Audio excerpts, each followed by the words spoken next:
उनसे अनुरोध करूंगा कि वो नाटक अपना पेश करें। बेगमों की बेटी।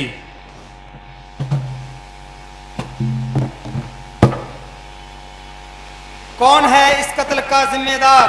सुना है ऊंचे बांस वाला पाला सिंह मारा गया। लाश खुले मैदान में पड़ी है। क्यों? कुत्तों ने नहीं नोची?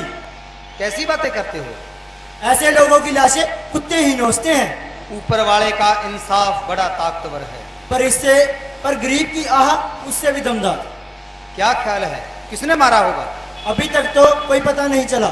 चलो चलकर देखें। हाँ हाँ चलो चलो।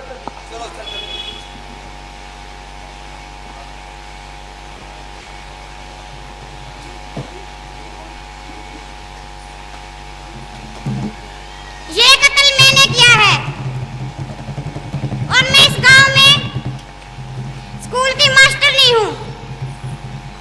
ये कत्ल मैंने क्या किया, ये बहुत लंबी कहानी है और इस कहानी को मैं एक नाटक के रूप में सुनाऊंगी। मैं पुलिस के सामने कोई बयान नहीं दूंगी। क्या दूं? जमीन पर इस कत्ल का कोई भार नहीं है। यहाँ हर रोज अच्छे लोगों के कत्ल हो रहे हैं। किसी की जमीर कोई लांत नहीं भेजती। फिर मैं क्यों अपनी जमीर पर भार डालूं? मरने वाला धरती पर रेंगता एक कीड़ा था। उसका मरना ठीक हुआ या गलत, इसका फैसला नाटक देखने के बाद आप लोगों को करना है। मैं खुद इस नाटक की पात्र हूँ। कहानी मेरे चौकीदार से शुरू होती है। वह बकायदा नौकरी से रिटायर हो गया, पर उसने नौकरी नहीं छोड़ी और हर रोज स्कूल में आता है।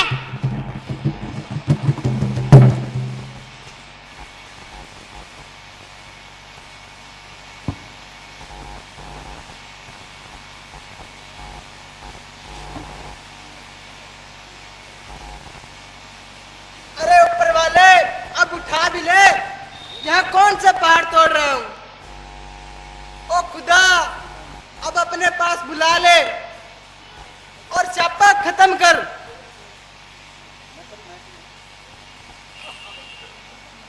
और चौकीदार किससे बातें कर रहे हो? कहीं हमारी चाची झंडकोर की याद तो नहीं आ रही? अरे उसी को याद कर रहा हूँ। कमजात खुद तो चले गई जान छोड़कर और सुखी हो गई। मुझे छोड़ गई दुख भोगने के लिए। और तुझे क्या दुख है?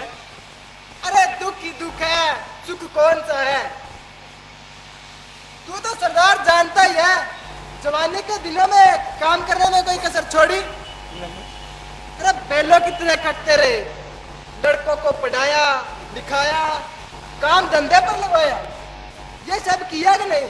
किया सब कुछ किया। और क्या कदर जानी उन्होंने मेरी? सारा दिन मुझे घर में बेइज्जत करते हैं। अरे कंकर पत्थर की तरह हूं मैं तो उनके घर में। ठोकर मारी इधर, ठोकर मारी उधर। तो तू इसीलिए स्कूल में आ जाता है? हाँ, यहाँ थोड़ा दिल को सुकून मिलता है। घर में क्या है, पता नहीं कंजरा की जबरीली सी कुतिया कहाँ से ले। बस सारा परिवार उसे कोई दिलाता है, हमारी तो कोई पूछता ही नहीं। पर छोड़ सरदार इन बातों को, ये बता तू कैसे आया? बस यूं ही। आज तेरी वो मास्टर नहीं आई क्या? बता क्यों, उससे कोई काम था? दर्शन दीदार हो जाते। दर्शन दीदार? मैं समझा नहीं। चौकीदार, तुझे तो पता है सुंदर चीजें और सुंदर चीजों के शौकीन हैं हम। हाँ, ये तो तुम्हारा खानदानी पेशा है। क्या कहा? नहीं नहीं कुछ नहीं। लो आ गई बहन जी। क्या बात है चाचा? बेटी, ये ऊंचे बांस वाला सरदार पाला सिंह है। इसको तेरे से कोई काम है? क्या इन्होंने कोई बच्चा स्कूल में दाखिला करवाना है? बेटी, ये तो खुद दाखिल होना चाहते हैं। हाँ, अगर आपकी मेहरबानी हो जाए तो सरदार अपनी माँ को साथ लेकर आना। माँ को क्यों बुला? यहाँ बच्चे का दाखिला करवाने माँ ही आती है। तेरे जैसों के बाप का तो पता नहीं होता। और चौकीदार, तेरी ये मास्टर नहीं तो बड़ा तीखा बोलती है। अरे वो तो बोलती है। लगता है उसे पता नहीं हम कौन है। तुम जोरावर हो, सारा गांव तुमसे डरता है। चौकीदार, ये तू हमारी तारीफ कर रहे हो या बेइज्जती? लो, बेइज्जती क्यों? अरे जोरावर बनना कोई आसान बात है? अरे हम लोगों की जरूरत कहाँ। अच्छा अच्छा, ठीक है। सरदार, हाँ, तेरे से एक बात करनी थी। क्या बात करनी है? ये मास्टरी अच्छी लड़की है, बच्चों को पढ़ाती है, इसे तंग करके तुझे क्या हासिल होगा? मजा मजा? मजा आएगा। जो लड़की अकड़ कर चलती हो, एक दिन से इस पाँव में गिरी हो ना, तो इससे बढ़कर मजे की और बात क्या हो सकती? लड़की हिम्मत वाली है, लड़की सुंदर हो, सुशील हो और अकड़ कर खड़ी हो, इस इलाके का नामी सरदार उसके चरणों में गिरा पड़ा हो, तो नजारा कैसा होगा? चौकीदार, लगता है तू हमारी ताकत को नहीं जानता। इस पूरे इलाके में किसी बदमाश ने बदमाशी करनी हो, पहले हमें खबर होती है। पुलिस ने कोई कार्रवाई करनी हो, पहले हमें खबर होती है। और ये तेरी मास्टर ने यूं कहती है जैसे हमें किसकी परवाह नहीं।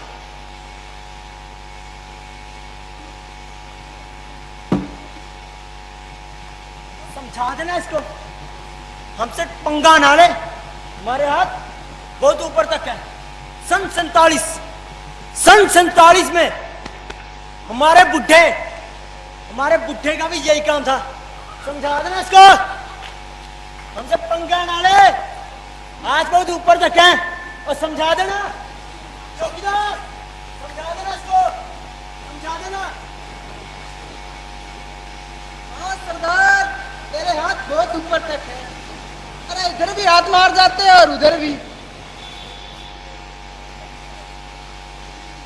चाचा, ये तेरा ऊंचे बांस वाला सरदार पाला सिंह है, क्या कहकर गया है? अरे बेटी, ऐसे आदमी के मुंह लगना ठीक बात नहीं है। इसके मुंह लगने ही तो मैं यहाँ आई हूँ। क्या ये कोई खास आदमी है?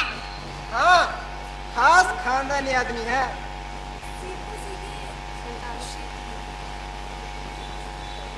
सन 47 में भी इसके बाप ने बड़े कारनामे किए थे। 47वें? वो किस तरह चाचा? अरे काम तो पहले भी इनके यही थे, पहाड़ों से मजबूर औरतों को उठाना और दिल्ली, कलकत्ता बेच आना। और दंगे फसाद के दिनों में इस तरह के लोग फायदा उठाए जाते हैं। वो किस तरह चाचा? पहले तो किसी मजबूर बाप या मजबूर भाई से सौदा करना पड़ता था, उन्हें कुछ देना भी पड़ता था। पर दंगे फसाद के दिनों में ऐसा भी नहीं करना पड़ता था। और चाचा, जुम्मे कुम्हार की बेटी को भी ये उठा ले गए थे। हाँ, तो तुम्हें कैसे पता? गांव वालों ने बताया है।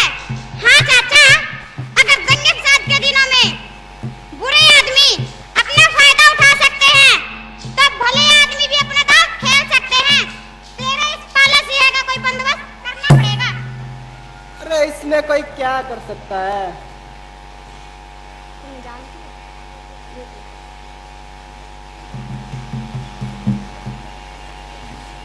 जानती तो नहीं हूँ, रास्ता तो ढूंढा ही जा सकता है। बाबा जी को तुम उन्हें जानती हो? जानती तो नहीं हूँ, रास्ता तो ढूंढा ही जा सकता है। अरे ढूंढ कर कहोगी क्या? यही कहूंगी कि अगर आप लोगों की सरकार से कोई लड़ाई है तो वो जी भर लड़ो, पर उन लोगों की लगाम तो कसो जो तुम्हारे नाम पर गांव में गुंडागर्दी करते हैं। यह तो लड़ाई मोल लेने वाली बात है। ये लड़ाई ही है चाचा, और लड़ाई में पीछे नहीं हटा जा सकता।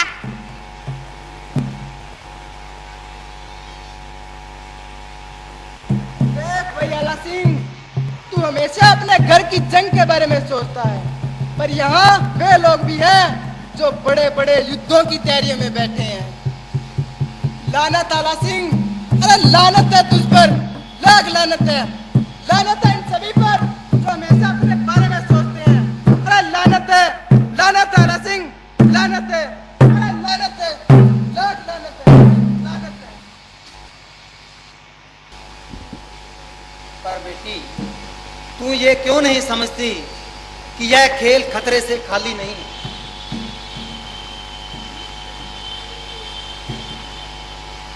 बाला सिंह बहुत बुरा आदमी। खतरा तो हर खेल में है बाबा जी, पर मैं आपको किसी मुसीबत में नहीं डालना चाहती। अगर मेरे यहाँ रहने से कोई खतरा है तो मैं यहाँ से चली जाऊंगी। फिर तो इलाके में मेरी बड़ी बड़ाई होगी। लोग कहेंगे बाबा ज्वाला सिंह किसी बहन बेटी की रक्षा नहीं कर सकता। बेटी यह भी तो नहीं चाहेगी कि उसके छेड़ी जंग में किसी ऐसे व्यक्ति का नुकसान हो जाए जो इस जंग को लड़ना ही नहीं चाहता हो। तू किस जंग की बात करती है बेटी? वही जंग जो इस धरती पर नेकी और बदी के दरमियान हमेशा लड़ी जाती रही है बाबा जी। रात रात भर किताबें पढ़ती रहती है।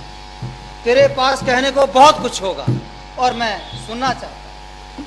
बाबा जी, अब अपने पंजाब को ही देख लो।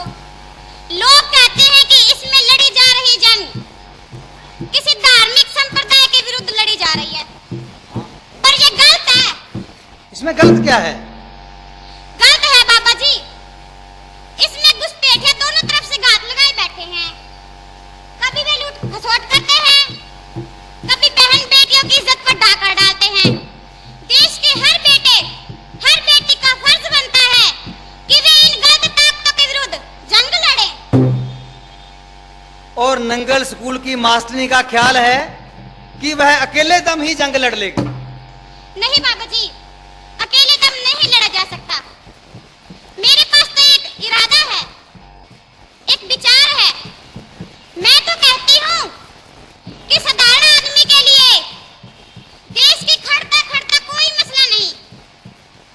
नेताओं के लिए बेशक हो, साधारण आदमी के लिए तो इस बात पर जंग लड़ी जा रही है कि उसे जीने दिया जाए, उसके बच्चे स्कूल जाएं, स्कूलों में पढ़ रही बहन बेटियों की इज्जत की सुरक्षा हो, सहम न हो, डर न हो, गोलियां न चले, बम न फटे, बुजुर्गों को सरेराह जलील न किया जाए, उनकी दाढ़ियां न नोची जाए। और बाबा जी, जब अमन शांति का माहौल हो तो फिर पॉलिसियां जैसे लोगों का दाम नहीं लग सकता। बाबा जी, लोग कहते हैं कि तीज के दिन भरे त्योहार पॉलिसिया के बाप ने जुम्मे कुमार की बेटी को दबोच लिया था। उस वक्त सैरागाह कहाँ गया था? किसी ने उसकी मदद क्यों नहीं की? बेटी, उस समय उसकी मदद करनी चाह कर भी कोई उसकी मदद नहीं कर सका। उसी समय पाकिस्तान वाला शोर मच गया। पास के गांव में मुसलमानों पर हमला हो गया।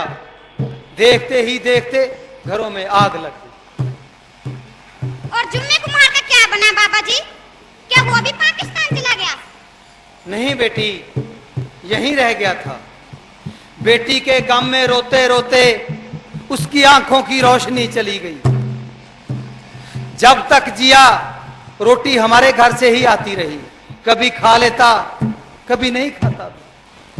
उसने आखिरी सांस भी मेरे ही हाथों में ली। सारा दिन दरवाजे की तरफ ताकता रहता था, जैसे उसे अपनी बेटी बेगमों का इंतजार हो। कभी कभी उसकी आवाज पूरे गांव में गूंजती थी, जिम्मा जिम्मेदार नहीं, गुंडों का एतवार नहीं, तीज का त्योहार मत मनाओ भाई, तीज का त्योहार मत मनाओ। कहते हैं पहले तो कृपाल उसके साथ खुद मुंह काला करता रहा और बाद में कलकत्ता जाके बेच आया। कृपाल? हाँ, कृपाल इस पाला सिंह का बाप एक नंबर का बदमाश था और ये पाला सिंह भी उसी के नक्शे कदम पर चलता है। फिर बेगमों की कोई खबर आई बाबा जी? खबर कहां आनी थी बेटी, मुंबई कलकत्ता के कोठों के जंगलों में कहीं गुम हो गई होगी बेचारी। हाँ, गुम हो गई होगी। पर बाबा जी, बेशक जहाँ किसी ने बचपन गुजारा हो, भला उस जगह को कोई कैसे भूल सकता है?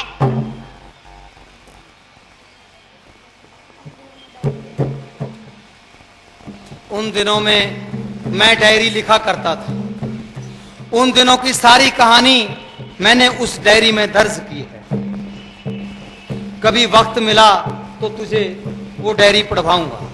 कभी क्यों बाबा जी, मैं तो आज ही पढ़ूंगी और आज ही नहीं, अभी पढ़ना चाहती हूँ। तो बेटी मैं वो डायरी ला कर देता हूँ। बाबा जी कहते हैं कि बेगमों मुंबई कलकत्ता के कोठों में गुम हो गई होगी। नहीं, वो गुम नहीं हुई। कुछ वर्षों की खानदानी खराबी के बाद उसने एक मेहरबान के साथ अपना घर बसाया और एक छोटी सी बच्ची को जन्म दिया।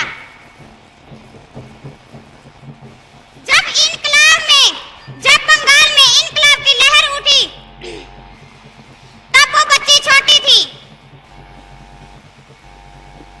एक दिन बेगमों ने अपनी पूरी कहानी उस छोटी सी बच्ची को सुनाई और उस बच्ची ने प्रण लिया कि एक न एक दिन वो अपने ननिहाल जाएगी और अपनी मां पर हुए जुल्म का बदला लेगी।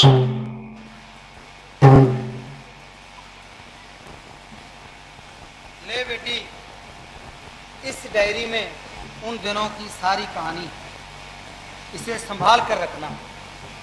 बाबा जी, ये तो मेरे पास आपकी इमानत है, कीमती ईमान। अच्छा बाबा जी, मेरे स्कूल जाने का वक्त हो गया। ठीक है बेटा।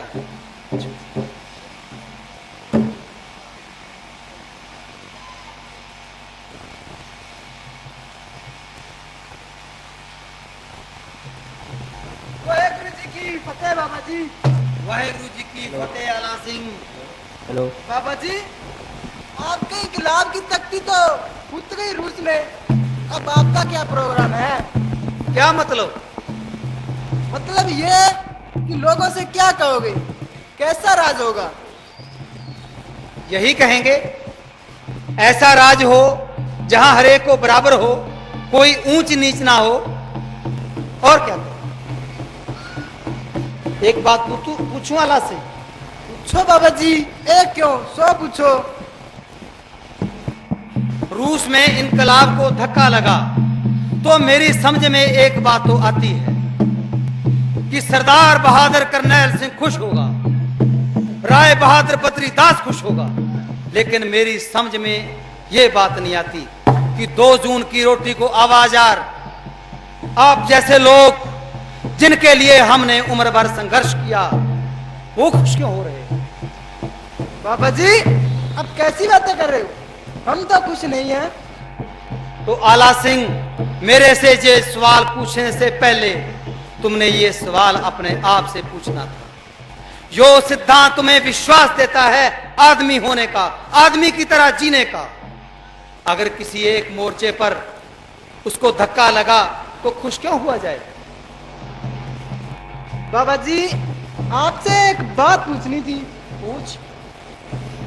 क्या आप जुम्मे कुमार की बेटी बेगमों को जानते थे? हाँ, लो भाई, जानता क्यों नहीं, इन्हीं हाथों में पली बड़ी, उसे क्यों नहीं जाना? जब कृपाल सिंह उसे तीज के त्योहार से उठाकर ले गया था, क्या तब उस समय की शक्ल आपको याद है? हाँ, उस समय गांव पर लगे दाग को कोई कैसे भूल सकता है। लेकिन आला सिंह, तू कहना क्या चाहता है?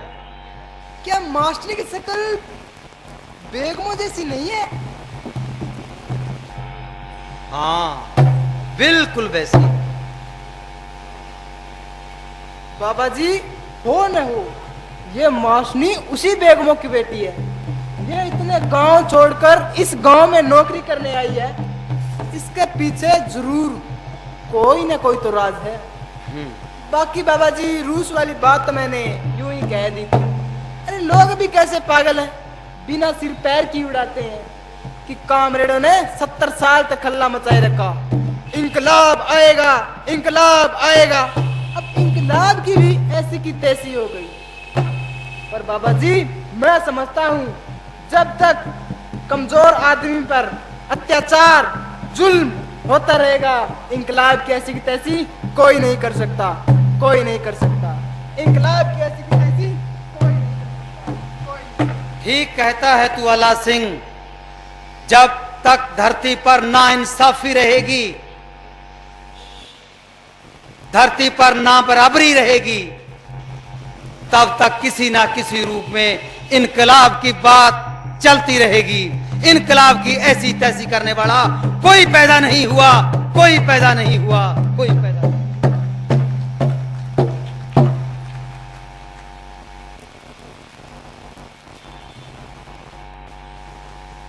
बेटी, बेशक अंधेरा हो गया है, पर मैं इतना दे आया हूँ कि कल सुबह स्कूल में सांस्कृतिक कार्यक्रम है, सब जरूर है।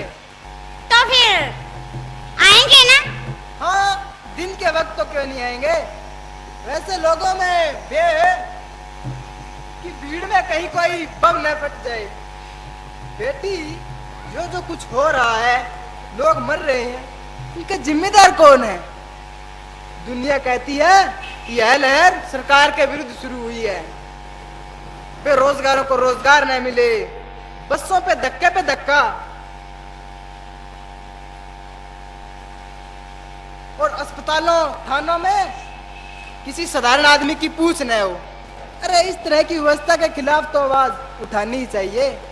पर बेटी, ये बेगनौ की मारकाट मेरी समझ से तो बाहर है।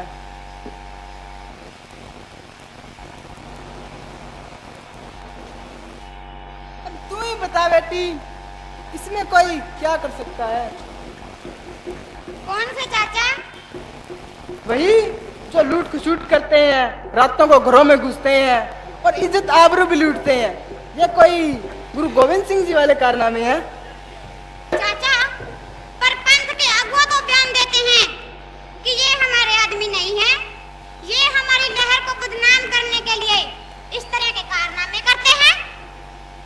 तो वो फिर उन्हें लगाम लगाए। वे तो हर रोज ये कहते हैं कि इन लोगों के बारे में इत्तला दी जाए। अरे पर ये इतना कोई कहाँ दे, किसी का पता ठिकाना मालूम हो तो ही। अरे ये तो उनकी जिम्मेदारी है जो ये लहर चलाते हैं। वे देखें कि इस तरह की कोई कार्रवाई न हो सके। अब अपने पाला सिंह को ही देख लो, कौन नहीं जानता इन्हें। अरे इनकी तो तूती बोलती है। अरे पंथ के नेताओं में से कोई मिले तो पूछूं, अरे भले लोगों, सरकार से जी भर के लड़ो, पर कम से कम अपने इन पाला सिंह जैसों को तो लगाम लगाओ।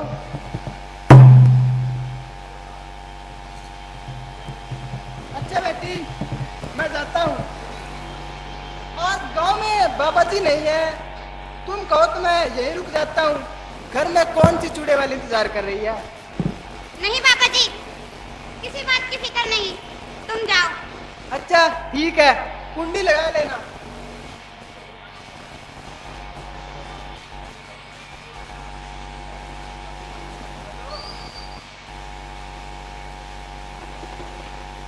अगर कल का प्रोग्राम कामयाब हो गया तो गांव में किसी बदमाश की हिम्मत नहीं कि किसी की बहन बेटी को बुरी नजर से देख सके।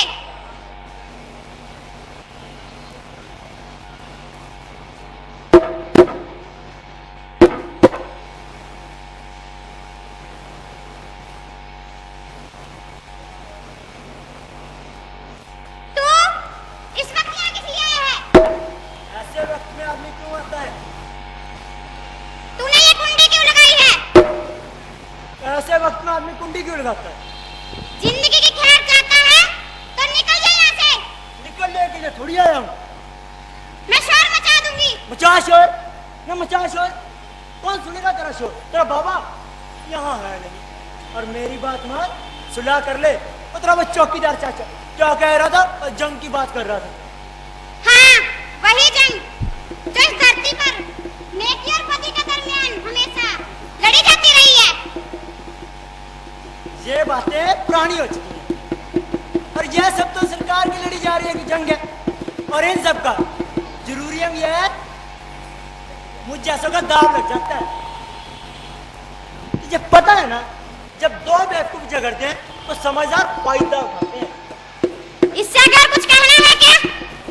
कहना नहीं, सुलह कर ले। मैंने तो पहले ही कहा था। बहुत अच्छी बात है, मुझे पता था तू जरूर आएगा। तुझे पता था? हाँ। वो किस तरह? एक अकेली लड़की गांव में रहती हो, किसी गुंडे बदमाश की नीयत बदल जाए, ये कोई अनोखी बात नहीं। तो फिर मैंने तो पहले ही कहा था सुलह कर ले। सुलह नहीं, सौदा। सौदा? भोला मत बन। मैं एक शिकार के ताक में हूँ। ऐसा शिकार जो मेरी बरसों की तड़प को मिटा सके। और वो शिकार तू है सरदार। तू शिकार समझ या शिकारी, हम तो हैं तेरे हुस्न के पुजारी। एक बार अब पीछे क्यों हट रहा है?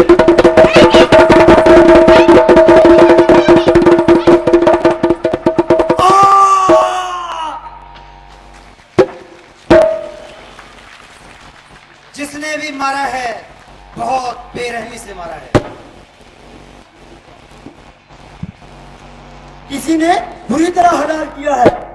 शायद किसी आतंकवादी ने मारा हो। हाँ, कल अखबार में तो यही खबर आएगी कि किसी आतंकवादी ने मारा है। ये आतंकवादियों का काम है। शायद किसी आतंकवादी ने मारा है।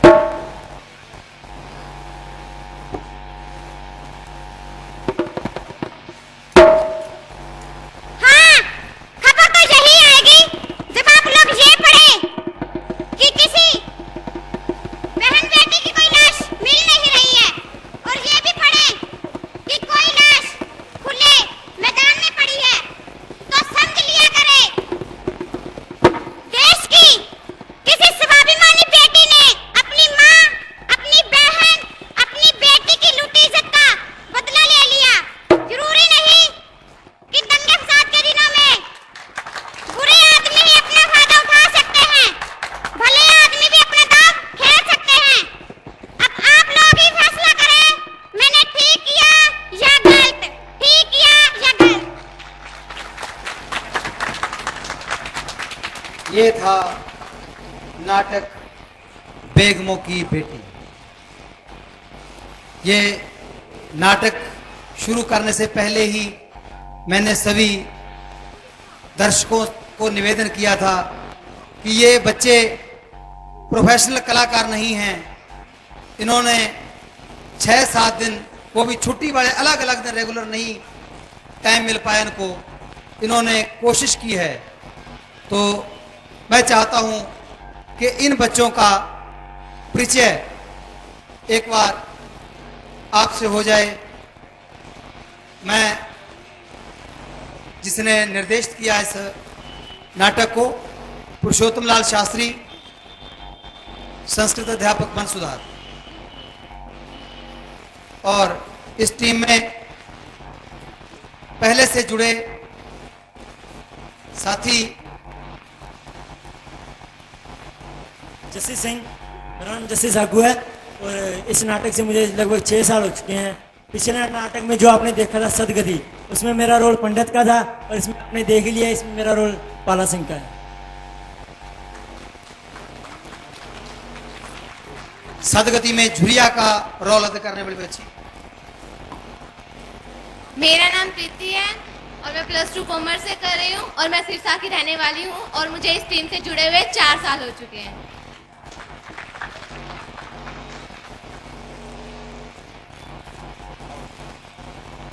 सदगति में पणतायन की भूमिका अदा करने वाली बच्ची। मेरा नाम उर्मिला है, मैं +2 कॉमर्स से कर रही हूँ। मैं सिरसा की रहने वाली हूँ और मुझे इस टीम से जुड़े 3 साल हो चुके हैं। सदगति में दुखिया का अभिनय करने वाले। और मेरा नाम रिंकू है, मैं BCom second year national college से कर रहा हूँ। बेगमों की बेटी में मास्टरनी की भूमिका अदा करने वाली बच्ची। मेरा नाम भावना है और मैं रंगड़ी में रहती हूँ। मैं 9th क्लास में पढ़ती हूँ। इस टीम से जुड़े हुए मुझे 4 महीने हुए हैं। सदगति में हीरा लोहार और बेगमों की बेटी में चौकीदार की भूमिका निभाने वाला कलाकार। मेरा नाम संजय पाल चौहान है और सर ने आपको बताई दिया है कि सदगति में हीरा का और बेगमों की बेटी में चौकीदार का रोल किया है। 10th क्लास है मेरी। और सदगति में बच्ची की भूमिका निभाने वाली। मेरा नाम कोमल है, मैं 7th क्लास में पढ़ती हूँ और मैं रंगड़ी की रहने वाली हूँ। मुझे इस टीम से जुड़े 4 साल हो गए। सुरजा की भूमिका में आने वाला कलाकार। मेरा नाम सौरभ आत्रे है, मैं सिरसा से लोकल हूँ और मैं 8वीं कक्षा में पढ़ता हूँ। सुरजा के साथी की भूमिका निभाने वाला बाल कलाकार। मेरा नाम कमलजीत है, मैं 6th क्लास में पढ़ता हूँ। इस टीम को जुड़े 6 साल हो गए हैं।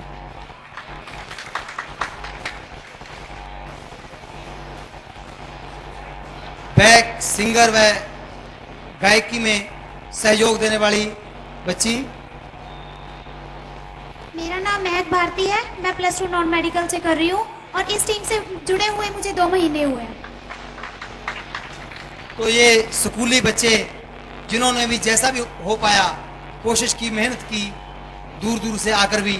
छुट्टी का दिन बच्चों की मस्ती करने का दिन होता है, लेकिन इन्होंने उस दिन को भी सिर्फ शहीदों के नाम पर अपना श्रद्धांजलि के रूप में ये नाटक प्रस्तुति के लिए कोशिश की। धन्यवाद।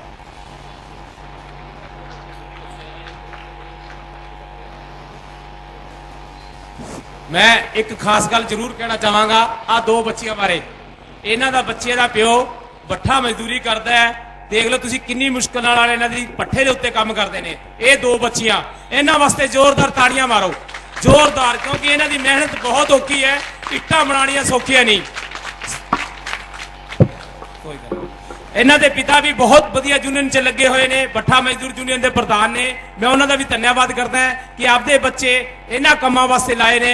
और तमाम लोगों को भी अपील करता है, जो साथी या मेरी माता मेरी भैन आपदे आपदे बच्चों को लाना चाहती होए नाटक टीम के नाम जोड़ सकती है। धन्यवाद। बह जाओ सारे जने।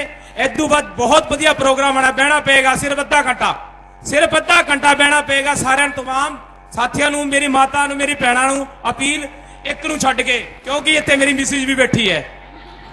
तमाम लोगों को कहना पऊगा इत्थे बैठो। ठीक है जी, धन्यवाद।